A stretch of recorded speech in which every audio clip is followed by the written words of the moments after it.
Hello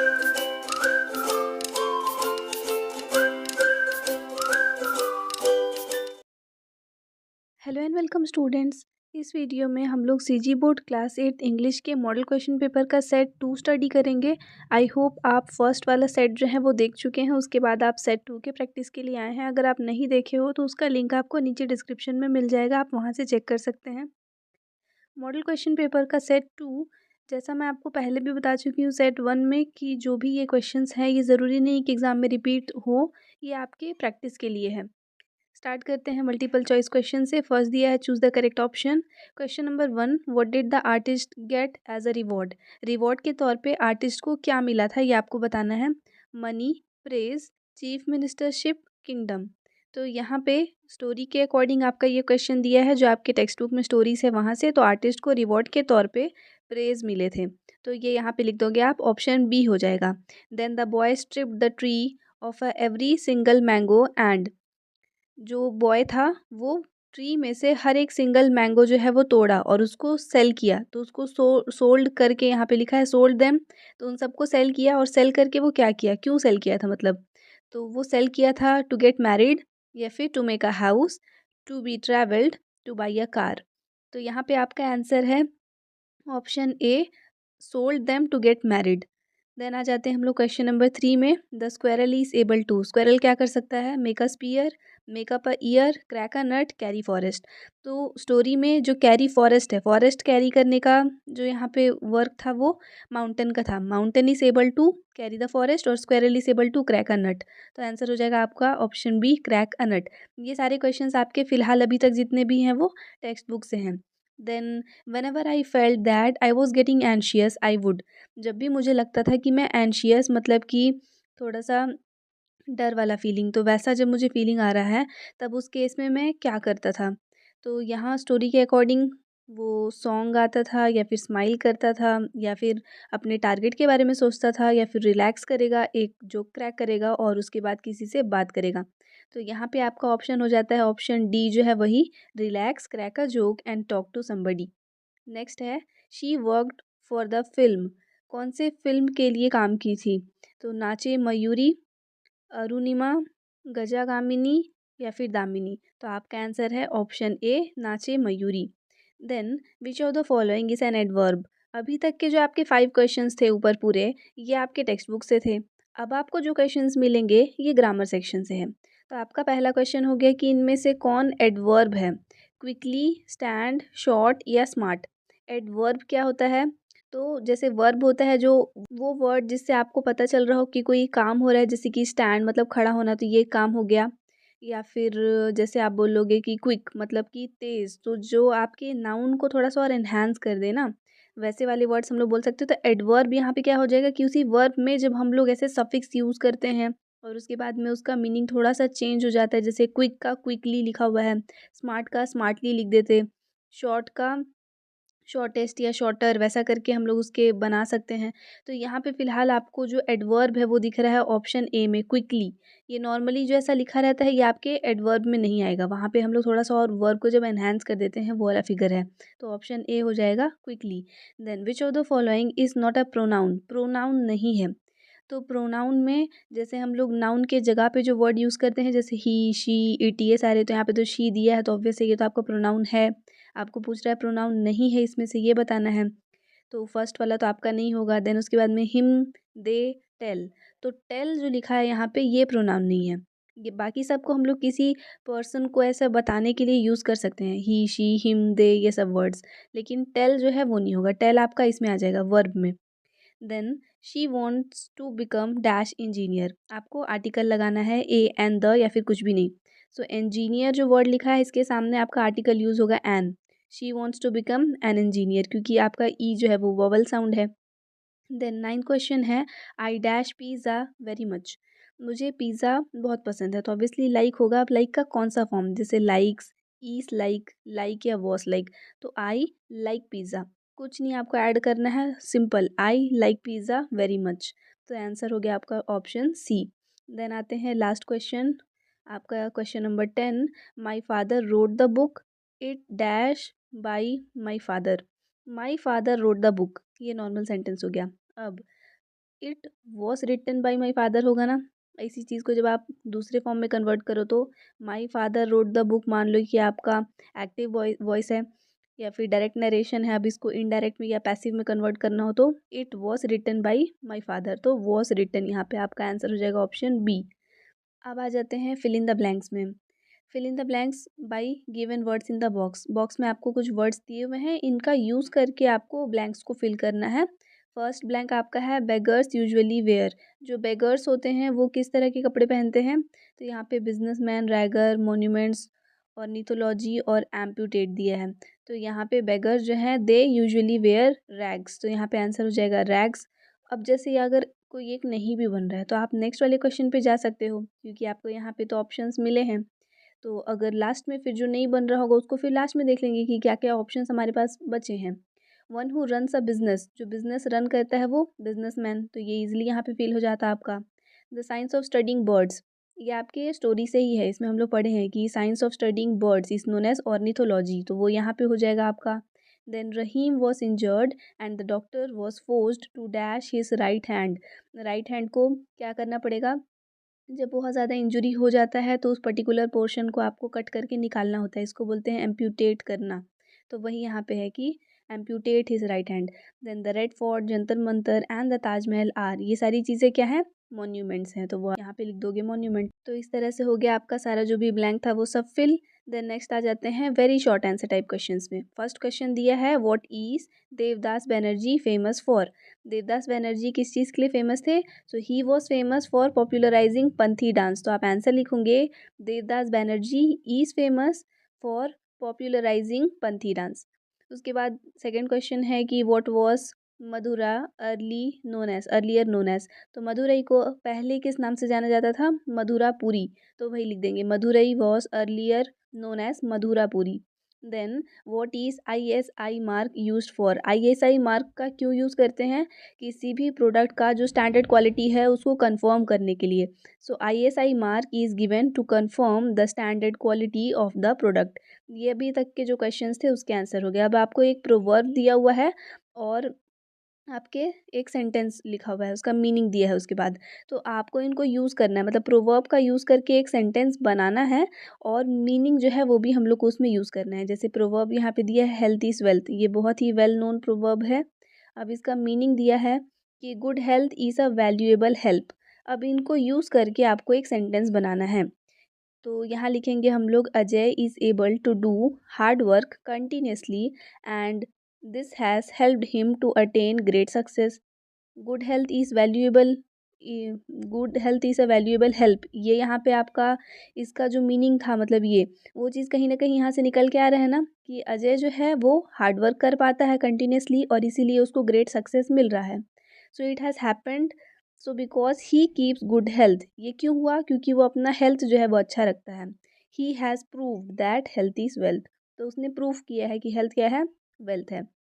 तो meaning का use करके हम लोग एक स्टोरी बनाए छोटा सा और वहाँ पे फिर इस प्रोवर्ब को फिट कर दिए। यही तरीका है इन दोनों को ज्वाइन करके सेंटेंस बनाने का। नेक्स्ट देखते हैं आप, नेक्स्ट क्या दिया है आपका क्वेश्चन नंबर 6। क्वेश्चन नंबर 6 में आपको मिला है कि इन वर्ड्स का यूज़ करके आपको अपने सेंटेंसेस बनाने हैं, जैसे सन और सन दोनों दिया है। तो इनको हम लोग होमोफोन्स बोलते हैं, जहाँ पे सेम टाइप का साउंड आता है लेकिन मीनिंग काफ़ी अलग है। तो पहले SUN सन, यहाँ पे क्या होगा, the sun rises in the east, अपने अकॉर्डिंग आप सेंटेंस बना सकते हो, the sun sets in the west लिख सकते हो। देन उसके बाद में SON सन, तो जॉन इज मिस्टर स्मिथ सन, ये है। या फिर आप दूसरे सेंटेंस बना सकते हो, तो वैसे करके दोनों का एक एक सेंटेंस बनाने बोला है।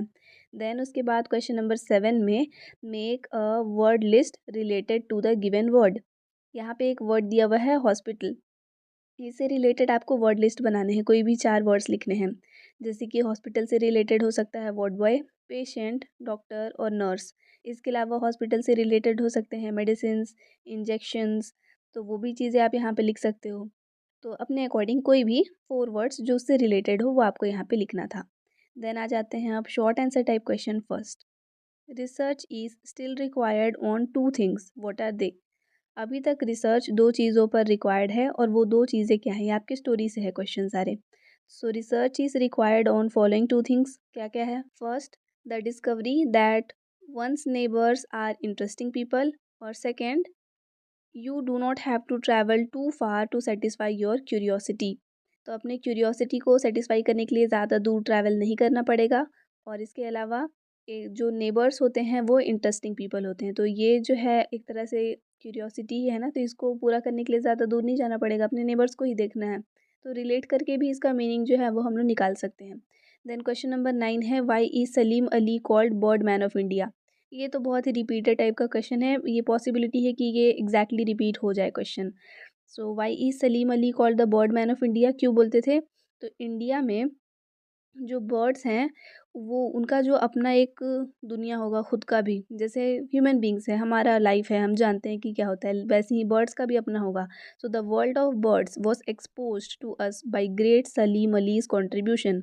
सलीम अली का ही कॉन्ट्रीब्यूशन था जिससे बर्ड्स का अपना जो दुनिया होता है वो ह्यूमन बींग्स के सामने आया, इसीलिए उनको affectionately bird man of India बोला जाता है। देन क्वेश्चन नंबर 10 है, what qualities of the mountain does the squirrel appreciate. ये भी रिपीट हो सकता है। माउंटेन के कौन से क्वालिटीज़ थे जिनको कि स्क्वेरल अप्रिशिएट करता है, मतलब उनको मानता है या तारीफ करता है बोल सकता है। तो स्क्वेरल कौन कौन से क्वालिटीज़ अप्रिशिएट किया? Making a pretty squirrel track and carrying a forest on it's back. Mountain जो है वो केपेबल है पूरे फॉरेस्ट को अपने बैक पे उठाने के, तो इस क्वालिटी को स्क्वायरल जो है वो अप्रिशिएट करता है। देन आते हैं हम लोग क्वेश्चन नंबर 11 में, फिल इन द ब्लैंक्स दिया है, वर्ड्स आपको दिए हुए हैं बॉक्स में और उनको ही यूज़ करके आपको ब्लैंक्स को फिल करना है, जैसे टारगेट, सफ़र एंड डाई और employs. Do you want us to dash by eating this horrible food. बहुत ही बकवास सा अगर फूड है तो उसको खा के आप सफ़र करोगे और फिर डाई हो जाओगे। So do you want us to suffer and die by eating this horrible food, तो यहाँ पे ये आ जाएगा आपका फर्स्ट वाला। Then Arjuna hit the dash everything every time without any fail. बिना फेल हुए अर्जुना हमेशा अपना टारगेट हिट करता है, तो यहाँ पे टारगेट लिखोगे।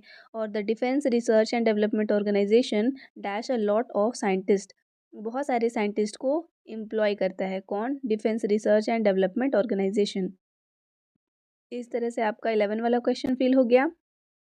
12 नंबर पे आते हैं, डू एज डायरेक्टेड वाले क्वेश्चन है। पहले तो चेंज द वॉइस दिया है, फिर चेंज द नरेशन दिया है और फिर change the sentence into negative दिया है। ये ऑलरेडी ब्लर ही है तो इसीलिए थोड़ा सा ऐसा दिख रहा होगा। क्वालिटी थोड़ा सा पिक्सल आप इंक्रीज़ करके आप अपना देखोगे यूट्यूब पे तो फिर थोड़ा सा क्लियर ये दिखेगा, वरना लो पिक्सल में यहाँ वाला सेक्शन जो है वो काफ़ी ज़्यादा आपको ब्लरी सा दिखेगा। वी लव चिल्ड्रेन, तो यहाँ पे आपको वॉइस चेंज करना है, तो ये एक्टिव से पैसिव में लाएंगे तो जो आपका जो सब्जेक्ट होता है वो ऐसे चला जाएगा इधर और फिर ये वाला इस फॉर्म में आ जाता है, सी लिखते हैं हम लोग। तो वी लव चिल्ड्रेन का children are loved by us. उसके बाद the doctor said open the door, यहाँ पे ये आपका नरेशन है जैसे डायरेक्टली लिखा हुआ है, अब इसको चेंज करेंगे। The doctor asked to open the door, ये वाला जो इन्वर्टेड कॉमर्स लगे रहते हैं इनको हटा के और उसके बाद में एक सेंटेंस बनाना होता है सेकंड पर्सन के बेसिस पे, जैसे ये तो डायरेक्ट है जो बोला था वैसा लिखा हुआ है, तो जब कोई दूसरा उस बात को रिपीट करेगा तो कैसे बोलेगा, उसको हम लोग बोलते हैं नरेशन चेंज करना। देन इसके बाद नेगेटिव बनाना है। So boys of 7th class play hockey in the evening. अब यहाँ पे आपको नो नॉट डू नॉट ऐसा वाला वर्ड लगा के इसको उल्टा कर देना है meaning. So boys of 7th class play hockey in the morning, वो खेलते हैं। अब यहाँ पे आपको क्या करना पड़ेगा कि वो नहीं खेलते हैं। So boys of 7th class do not play hockey in the evening, ऐसा हो जाएगा। इसके बाद आ जाते हैं शॉर्ट आंसर टाइप क्वेश्चन 2 में। यहाँ पे एक पैराग्राफ लिखना है जो कि डिस्क्राइब करे ये फॉलोइंग फूड आइटम्स को गिवन पॉइंट्स के बेसिस पे, जैसे दो फूड आइटम दिए हैं खीर और जलेबी और ये कुछ पॉइंट्स दिए हैं, इनके बेसिस पे इनको डिफाइन करना है।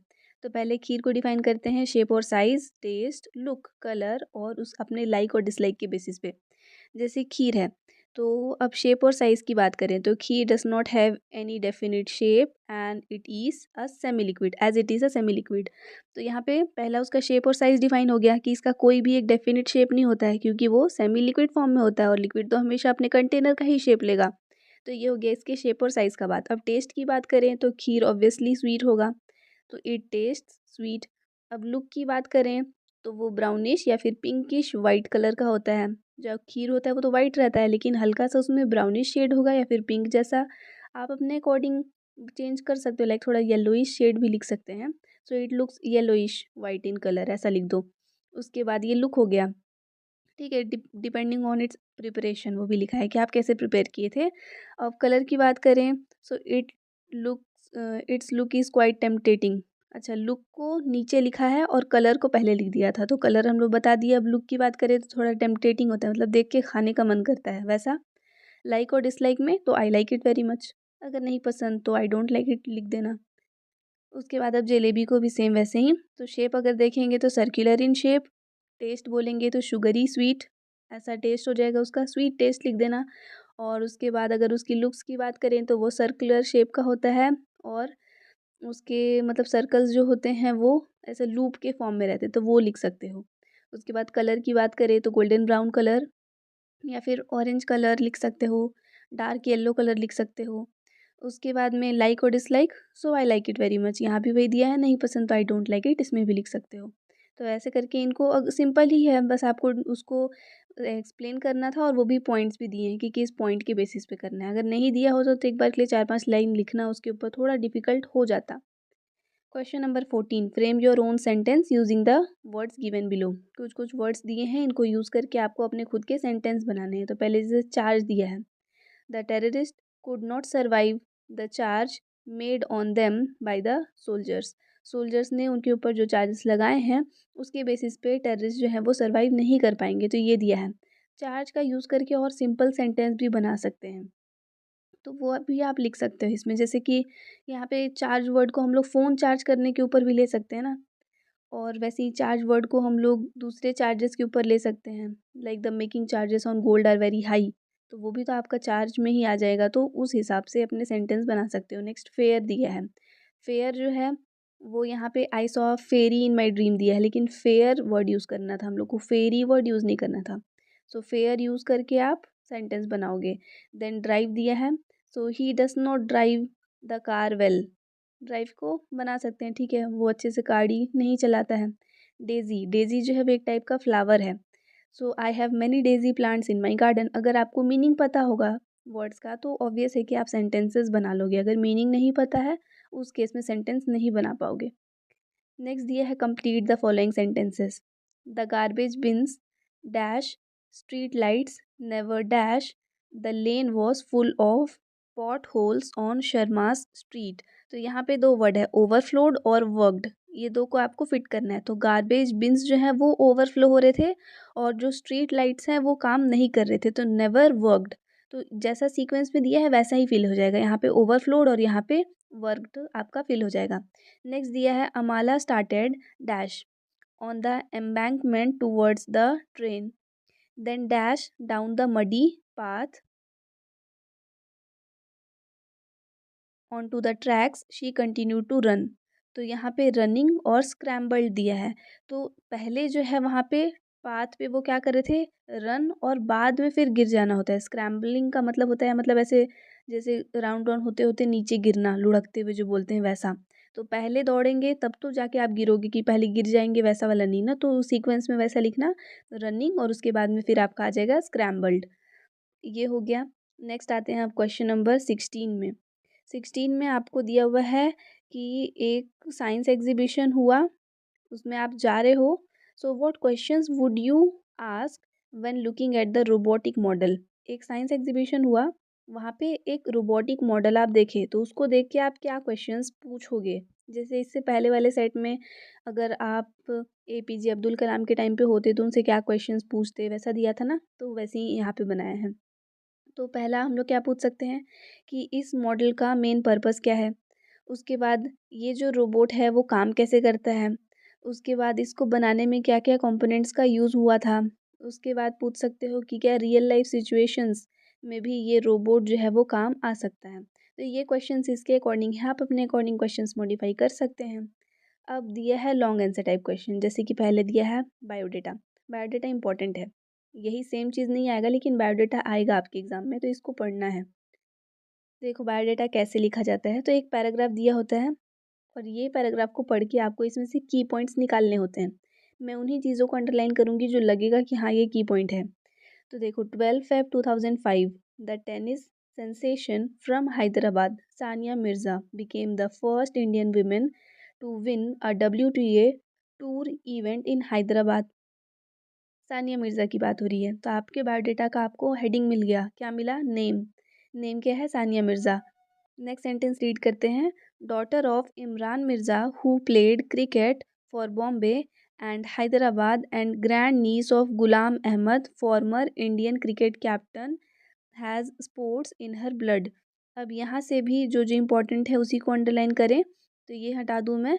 पहला तो ये हो गया आपका सानिया मिर्ज़ा, दूसरा डॉटर ऑफ, तो डॉटर ऑफ यहाँ पे इमरान मिर्ज़ा, उसके बाद नीस ऑफ, तो grand niece of Ghulam Ahmad.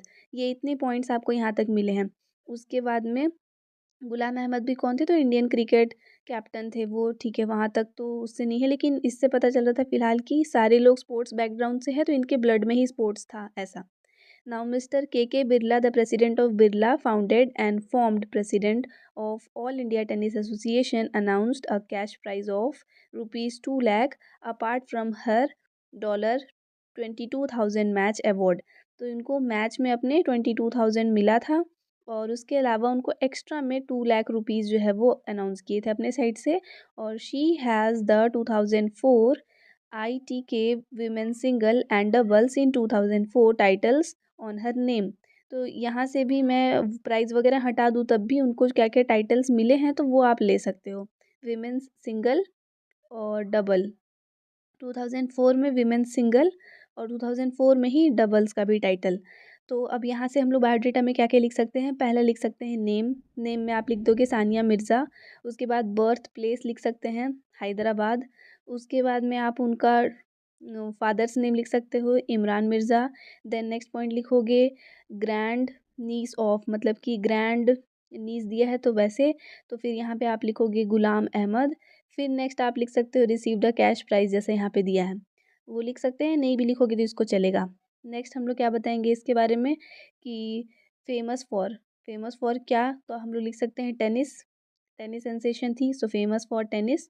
उसके अलावा टाइटल्स, आप सिर्फ ऐसे लिखोगे टाइटल्स, फिर टाइटल्स में आप लिख सकते हो 2004 आईटी के विमेन सिंगल और 2004 डबल्स। तो ऐसे करके हम लोग 2 टाइटल्स लिख सकते हैं, तो ये इनका बायोडाटा कंप्लीट हो जाएगा। नेक्स्ट एक और बायोडाटा दिया है आपको एग्जांपल में, ये ज़्यादा बेटर है, रानी लक्ष्मीबाई। क्यों बेटर है बता रही हूँ। पहले तो नेम लिख लेंगे, name Rani Lakshmibai was a pivotal figure in the Indian rebellion of 1857। यहाँ तक ठीक है। Known for her exceptional courage and leadership in fighting against the British East India Company, she was Manikarnika Tambe Manu, born in November 1828 in Varanasi, Uttar Pradesh. She named as Manikarnika Tambe Manu. She was married to Maharaja Gangadhar Rao of Jhansi, ये हटा सकते हैं of Jhansi को। At a young age, she became a symbol of unmatched courage and resolve. She died in the Battle of Gwalior in 1858. Her heroism made her an enduring icon of patriotism and women empowerment. तो यहाँ पे रानी लक्ष्मीबाई के बारे में लिखा हुआ है कि वो इंडियन रिबेलियन, मतलब कि इंडिया का जो फर्स्ट स्ट्रगल हुआ था फ्रीडम के लिए 1857 में, वहाँ पे एक बहुत ही अच्छा रोल प्ले की थी। उनके अंदर बहुत ही ज़्यादा करेज और लीडरशिप क्वालिटी था, जिससे कि वो ब्रिटिश ईस्ट इंडिया कंपनी के अगेंस्ट बहुत ही अच्छे से लड़ी थी। उनके बचपन का नाम मणिकर्णिका तांबे था और प्यार से उनको सब मन्नू बुलाते थे। और उनका बर्थ जो है वो नवंबर 19 1828 में हुआ था, बनारस में, जो कि आज की डेट में वाराणसी है, और उत्तर प्रदेश में। उसके बाद में उनके जो स्पाउस थे, उनके जो हस्बैंड थे, उनका नाम था महाराजा गंगाधर राव, जो कि झांसी के थे। और इनका शादी जो है, यानी कि रानी लक्ष्मीबाई का, वो बहुत ही यंग एज में हो गया था। उसके बाद में वो करेज का एक सिंबल है, क्योंकि वो बहुत अच्छे तरह से वो लड़ी थी as a girl, as a women वो बहुत अच्छा लड़ी थी। और उनका डेथ ग्वालियर में हो गया था, बैटल ऑफ ग्वालियर में 1858 में। और वो पैट्रियोटिज़्म का, मतलब देशभक्ति का एक बहुत ही अच्छा आइकन है, और विमेन एम्पावरमेंट का भी। तो यहाँ पे हम लोग कैसे स्टार्ट करेंगे इनका बायोडाटा, आप सबसे पहले लिखोगे नेम। नेम लिख करके डैश करके लिख दोगे रानी लक्ष्मीबाई। उसके बाद हम लोग लिखेंगे इनका चाइल्डहुड नेम या फिर बर्थ नेम, और वैसे करके आप लिख दोगे मणिकर्णिका तांबे, जैसा लिखा है ना यहाँ, इसी तरह से। नेक्स्ट पॉइंट लिखोगे बर्थ डेट, और वैसे ही लिख दोगे नवंबर 19 1828, जो यहाँ अंडरलाइन की। नेक्स्ट आप लिखोगे स्पाउस नेम। स्पाउस नेम में लिखोगे महाराजा गंगाधर राव। उसके बाद आप लिख सकते हैं birth place. Date of birth के बाद ही मेंशन कर देना बर्थ प्लेस, वहाँ पे लिख देना वाराणसी उत्तर प्रदेश। उसके बाद स्पाउस नेम लिखना ये। देन उसके बाद में डेथ ईयर में लिख देना 1858। नेक्स्ट आप लिख सकते हो सिंबल ऑफ। तो सिंबल ऑफ में हम लोग मेंशन कर सकते हैं इनको, सिंबल ऑफ करेज और पेट्रियोटिज्म और विमेन एम्पावरमेंट, ये तीनों चीज़। ऐसा करके इनका एक बायोडाटा प्रिपेयर हो जाएगा। नेक्स्ट आते हैं अब। नेक्स्ट आपका लॉन्ग आंसर टाइप क्वेश्चंस में दिया है अनसीन पैसेज। तो वैसे ही पैसेज को रीड करो और क्वेश्चंस आंसर करो। पैसेज ये दिया हुआ है आपका, Alarippu Shabdam Varnam Padam, these were strange words for the audience in the packed auditorium in Washington. Washington में कोई ऐसे वर्ड्स यूज़ करे तो वहाँ के ऑडियंस के लिए ये काफ़ी ही स्ट्रेंज, मतलब अजीब से वर्ड्स हो जाते हैं। But as the young dancer from India looking splendid in her traditional costume explained each item before she began her dance. अपना डांस स्टार्ट करने से पहले एक बहुत ही ट्रेडिशनल कॉस्ट्यूम में ड्रेस्ड अप एक यंग डांसर ने इन सारे वर्ड्स को पहले उनको एक्सप्लेन किया और उसके बाद वो डांस स्टार्ट की। दे बिगेन टू अंडरस्टैंड द भाव, मतलब कि इमोशंस उनको समझ आने लगे। राग मतलब जो मेलोडी जो ट्यून होता है वो उनको समझ आने लगा। ताल मतलब जो रिदम होता है वो उनको समझ आने लगा। कौन सा डांस फॉर्म था ये? Bharatanatyam. About 10 years ago, Sudha was a promising 17 years old dancer with more than 80 performances behind her. तो 10 इयर्स पहले, 10 साल पहले सुधा जो है वो एक बहुत ही अच्छी डांसर थी, जो कि उस वक्त 17 इयर्स ऑफ एज की थी और उन्होंने मोर देन 80 परफॉर्मेंस जो है वो किए थे। Then one day she was injured in a road accident about 25 kilometers from Tiruchirappalli, Tamil Nadu, where the family had gone for their annual pilgrimage. तो 25 किलोमीटर्स दूर, किससे? तमिलनाडु में एक जगह है तिरुचिपल्ली, वहाँ से 25 किलोमीटर्स दूर एक बार इनका एक रोड एक्सीडेंट हो गया, जहाँ पे ये अपने फैमिली के साथ में गई थी।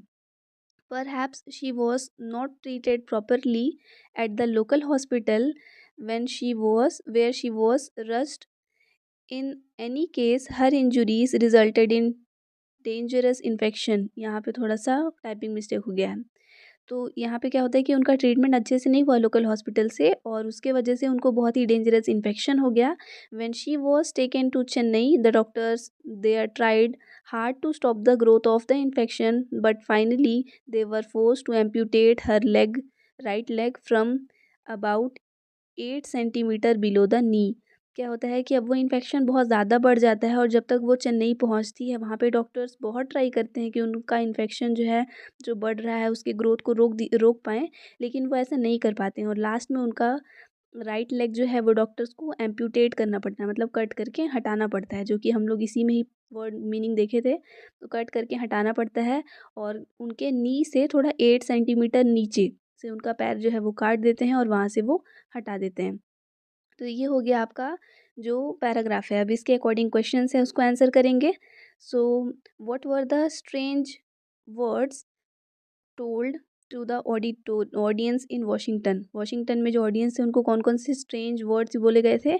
जो सामने में चार दिया था वही लिख देंगे। अलरिपु शब्दम वर्णम और Padam were the strange words told to the audience in Washington. जैसा दिया है बस वही लिखना होता है। बस ये वॉट वेयर के जगह पे हम लोग ये लिख दिए हैं, वॉट की जगह ये सारे, फिर वर द स्ट्रेंज वर्ड पूरा यहाँ से यहाँ तक आप वैसे ही लिखोगे।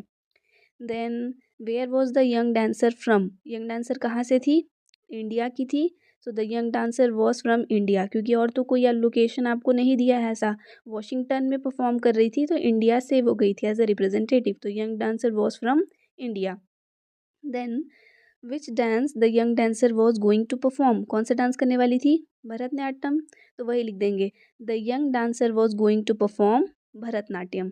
ये पूरा वही सेंटेंस है। Then who was Sudha 10 year before. 10 साल पहले कैसी थी वो? सो 10 years ago Sudha was a promising 17 years old dancer with more than 80 performances behind her. यहाँ तक ये उनका हो गया डिस्क्रिप्शन। ये सब आपके जैसा उसमें दिया था वहीं से आया। Then what did Sudha get injured, where did Sudha get injured, कहाँ पे चोट लगी थी उनको, तो तमिलनाडु में तिरुचिपल्ली में, तो वही लिखेंगे Sudha got injured in road accident about 25 kilometres from Tiruchirappalli Tamil Nadu. What happened to Sudha after accident, accident के बाद क्या हुआ, so after accident Sudha was not treated properly, her injuries resulted in dangerous infections, और उसके बाद में she was taken to Chennai, the doctors could not stop the growth of infection, वही सब लिखा होगा। तो after accident Sudha was not treated properly and got infected at her injured place, ये हम लोग लिख सकते हैं शॉर्ट में, तो सही हो जाएगा आंसर आपका।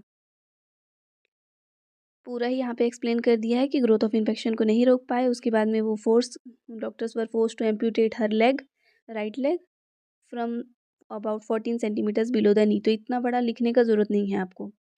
अब नेक्स्ट है question number 20। On Raju sister birthday the following things were done, arrange the actions in sentence and write who ask Raju to do what, take the help with the words given in the box. तो आपको example दिया है, his mother made him clean the room, mother father brother aunt uncle grand father और grand mother, इन सब का use करके अब आपको क्या करना है कि राजू की सिस्टर का जो बर्थडे है वहाँ पे उसको कुछ कुछ काम करने के लिए दिए गए थे, तो जो भी एक्शंस यहाँ पे दिए हैं उसको अरेंज करना है आपको, एक प्रॉपर सेंटेंस बनाना है, ऐसा करके दिया है। या फिर और में आपको मिला है एक पिक्चर, पिक्चर को देख के आपको स्टोरी लिखना है, दो में से एक आपका ऑप्शन रहेगा।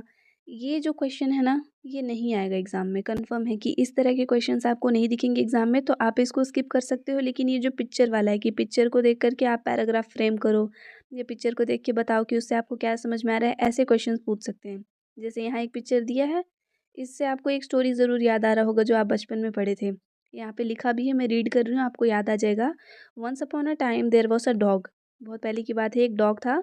ही वॉज वेरी हंग्री, वो बहुत भूखा था। He got a piece of bone, उसको एक पीस मिला बोन का। He reached at a river, वो एक रिवर के पास पहुंचा।